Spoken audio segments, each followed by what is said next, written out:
Minnesota Vikings defensive end position. To start the season, looked very promising. Danielle Hunter started off strong as we expected him to. When Everson Griffin was brought in, he looked like the Everson Griffin of old, right? DJ Wanham, of course, last year got a lot of experience. This year looked very solid, had a lot of very good games. He was one of the guys who stuck it out the whole season and ended up turning in a very solid season. So I was happy with what he did. And then a lot of the young guys also stepped up and made splashes when they needed to. But overall, I mean, the defensive line, the defensive line as a whole, it was a little bit frustrating. Obviously, injuries you can't control. But man, it was a season that I felt could have went a lot better for the edge rushers, the defensive ends of the team. But unfortunately, it didn't. And that's just kind of what we were left with at the end of the season, searching again to apply pressure and just, DJ Wanham was doing it, but at the end of the day, nobody else was doing it consistently enough to where it helped us win games.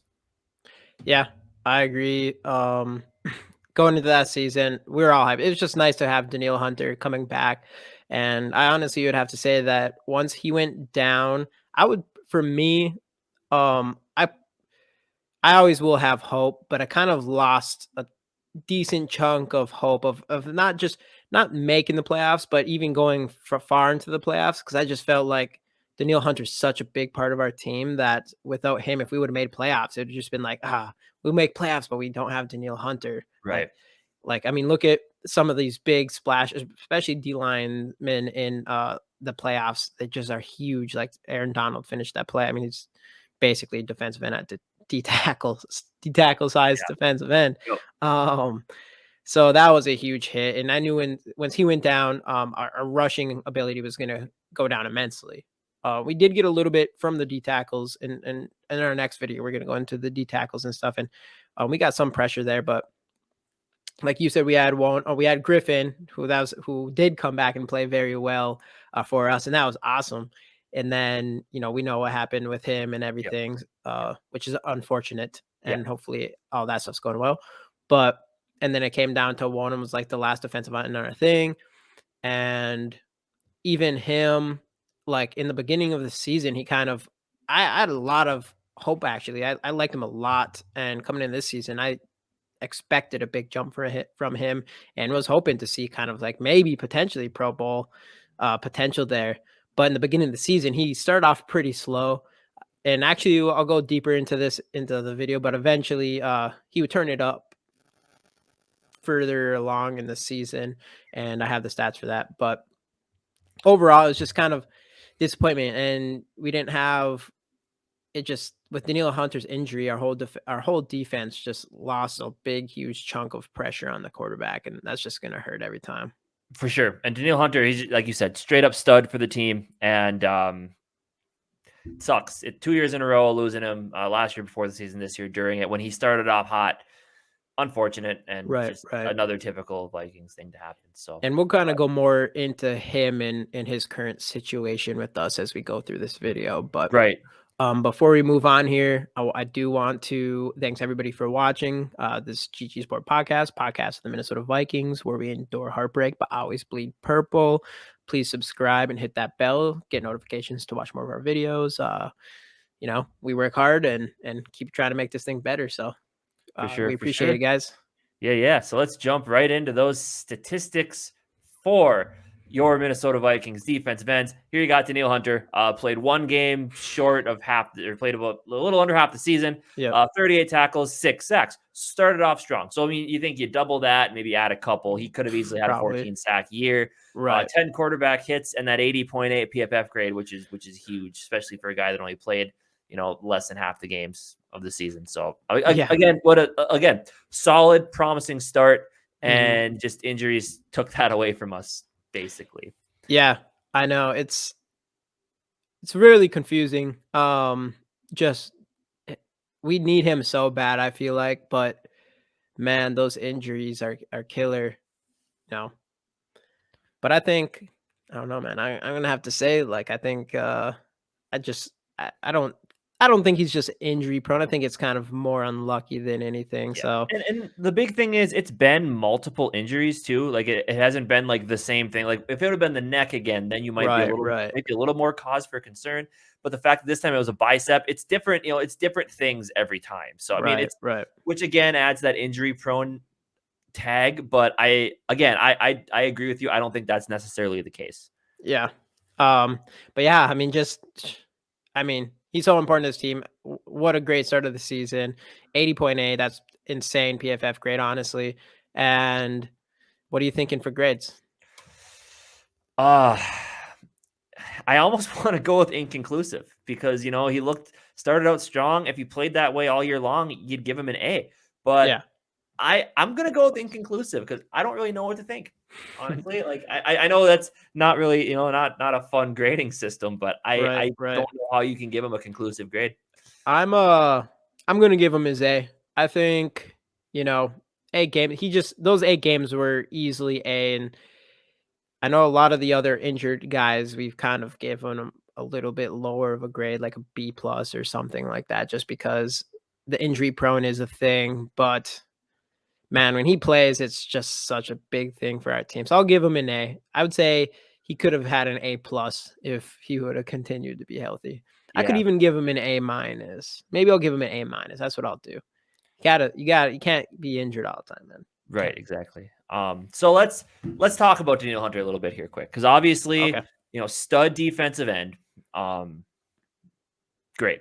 But 2022, let's see here. His cap hit jumps up to, I believe it was like $26 million. You're not paying him that. And I think when he agreed to that restructured contract, I believe the reason the cap hit this year is so big is it forces the Vikings' hand to do one of two things with him. Either extend him, give him a brand new, fresh contract, and kind of spread that money out over a couple of years, or trade it. Cut him, trade him, whatever they want to do. There's no way they're going to, he's good, but you're not paying him $26 million a year. So with that, there's another big decision that Kwesi needs to make as he steps into this role is what do you do with a guy like that? Obviously with Andre Patterson leaving, people wonder, was that his, obviously those two got along well. Everybody respects Patterson, but it seemed like Hunter and Patterson were kind of like this, they were, Patterson was his guy. So does that affect him wanting to stay here? I don't think so. I think he's a loyal guy. I think he knows this is a good place. Who knows if the Giants would want to pay him anyway, if he wants to follow his old coach. But then you got to look at the other thing, the shift to a potential with these hirings. There's a potential shift to a 3-4 defense. So is he going to fit into that? And what do you pay a guy who might end up being a stand-up pass rushing linebacker in that type of a role? So I don't know. It's an interesting dilemma for Kwesi to be in with a stud player in Danielle Hunter, but the injuries plus the uncertainty of the defense moving forward, plus does he want to play here? Who really knows? So there's a few things in the works here, and I don't know. It'll be interesting to see what path we take with Hunter. Yeah, I agree. I do think, I think we got to keep him.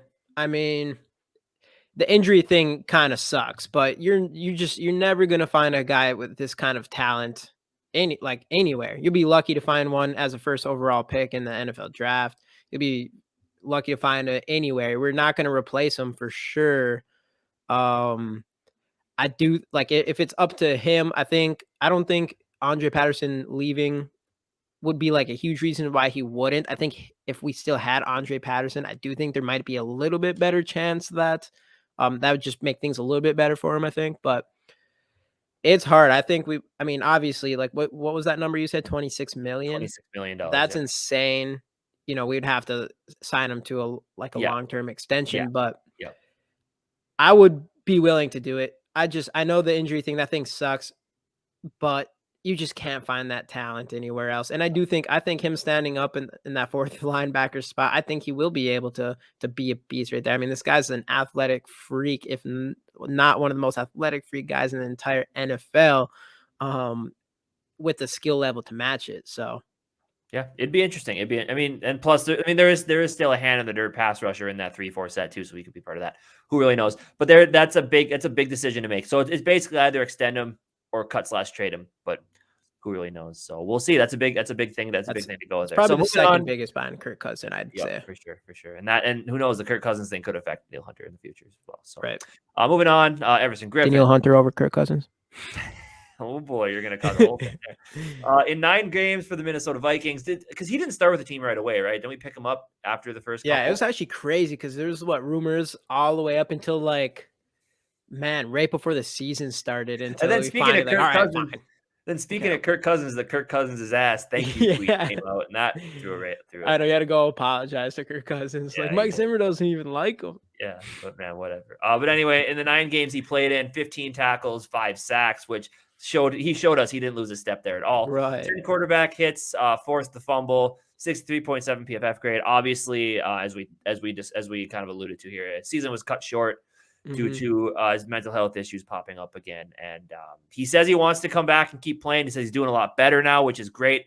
If he never plays again, I understand it. He's Mhm. got to you got to take care of your mental thing first, man. Right, Like right. that was just a travesty to happen to a good dude, a guy that everybody loves playing with. So hope for the Yeah. best for him. Hope for his continued recovery. And yeah, but getting into my thoughts on his season, like I said, when he played, you felt like he was the Everson Griffin of old. He didn't Right. miss a step. Just that energy. You just love the Exactly. energy.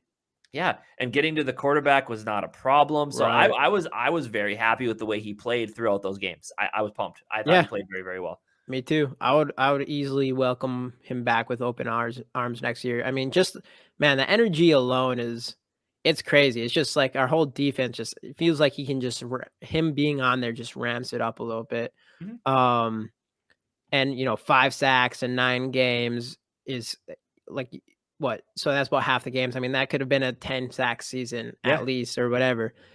Which would have been insane for someone that almost seemed like he wasn't for sure even going to be on a team this year.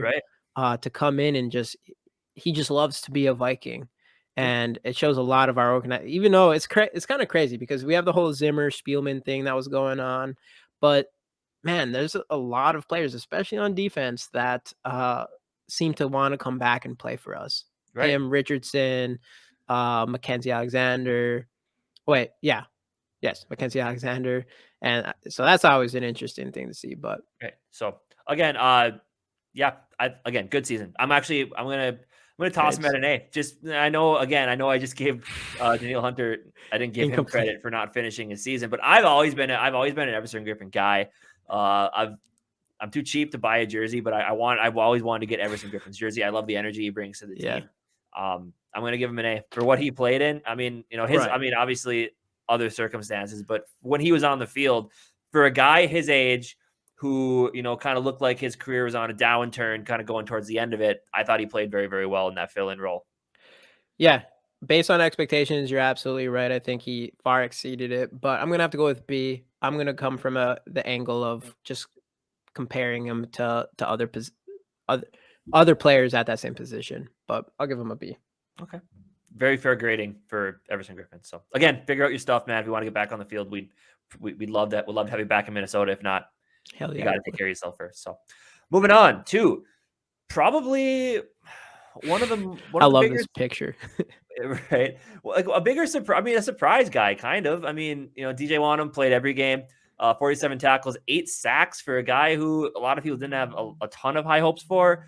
Started out as a rotational guy, but by the end was starting. The 8 sacks are huge, as you talked about. 7, as you put here, 7 in the last 7 games. I think did he have 2 games with 3 sacks, or he had the one game against Chicago with 3 sacks. I think he had a couple more in the final game of the year as well. Mhm. 15 Yeah. quarterback hits, Good. a forced fumble, 50.3 PFF grade, whatever PFF, get on your shit. But Sometimes we really like PFF unless it's giving a player we like a bad grade, yeah, I and then like we're DJ like, Wanham. I don't I think do he's like that him. true alpha dog starting Like a I don't think he's like the true alpha dog defensive end, but as a rotational guy / a second defensive end on a team, I think he plays very, yeah. very well, and I think he's a major, major asset to this team. Yeah, I think, I would say the jury's out on him for me still, because I would have said, like I said, 7 sacks in the last 7 games. That means he had 1 sack in the first 11 games or whatever it would be. Um, so in those first 11 games and 1 sack, it was not looking good for him, and I would probably say I was like, he wasn't. I bet you his PFF grade was probably like 20 or something then, and it got back up to 50 because he started playing really well.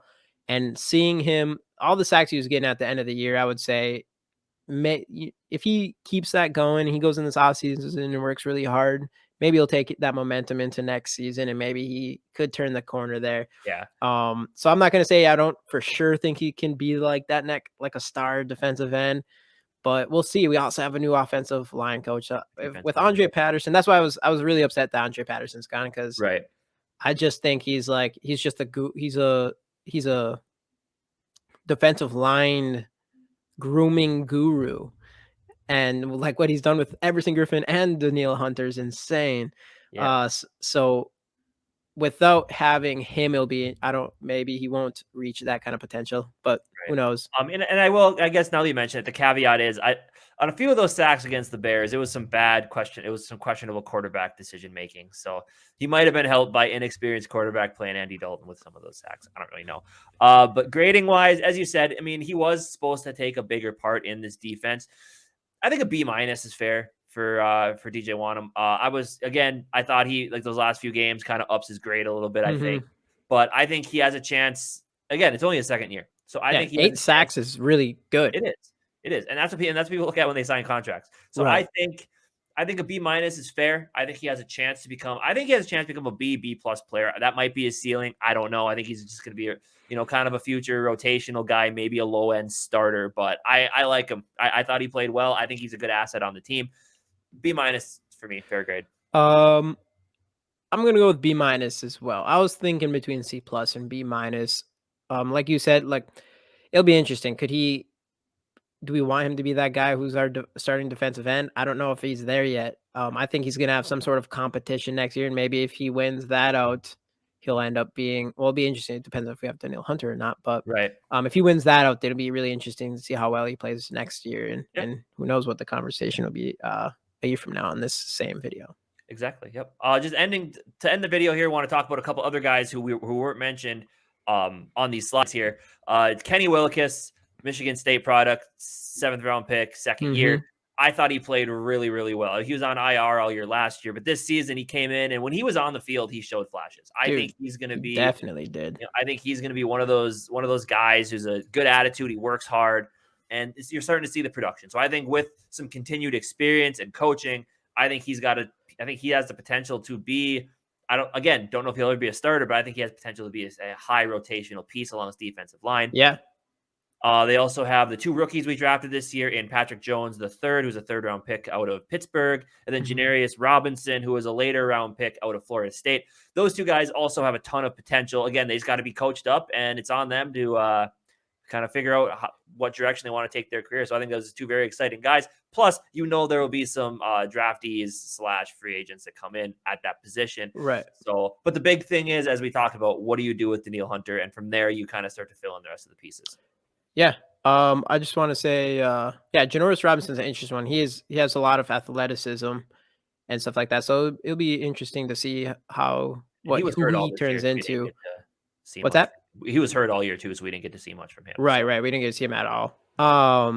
But yeah, Kenny Wilkins, I thought he did fantastic. I mean, he just has that knack to get into the quarterback type of thing that you just can't teach. We've seen a little bit of him. I think probably not even just us. I think Viking fans in general were wondering, what the hell, Zimmer?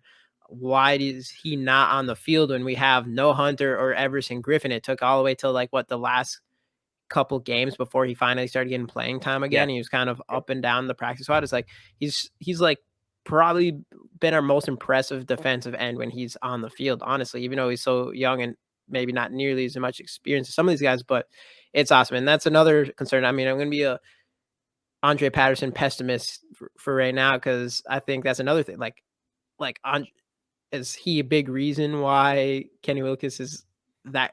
I just don't know. I just feel like he's such a good coach that he can take someone like Kenny Wilkins and turn him into a really good player. So you wonder if our new our defensive line coach kind of be able to take over with Kenny Wilkins and turn him into that player that we're hoping he can be. But but I mean, again, it's hard to assess kind of where this defensive line will go next year without knowing what's going to happen with Danielle Hunter. So I think that is the first big question. From there on in, you can kind of start, like I said, start putting potential draft picks and all that in place. But I don't know, it'll be an exciting offseason to see where that goes as well. And again, I think we'll know about that sooner rather than later with free agency starting in the next month here. So yes. With that being said, that will do it for the defensive end issue of the Minnesota Vikings player review and a little bit of preview in the next year, honestly. Let us know down in the comments your thoughts on the defensive ends. Let us know if you think Danielle Hunter's going to be back next year, what we're going to do with his contract, about all the other players along in the defensive end. Leave a like if you enjoyed the video. If you want to check some other videos of ours out, those will be right up here for you. Click on those. And then also, most importantly, do not forget to subscribe to the channel to see all the exciting offseason content coming up. And let's get going. We'll see you guys in the next episode discussing the defensive tackles. SKOL Vikes.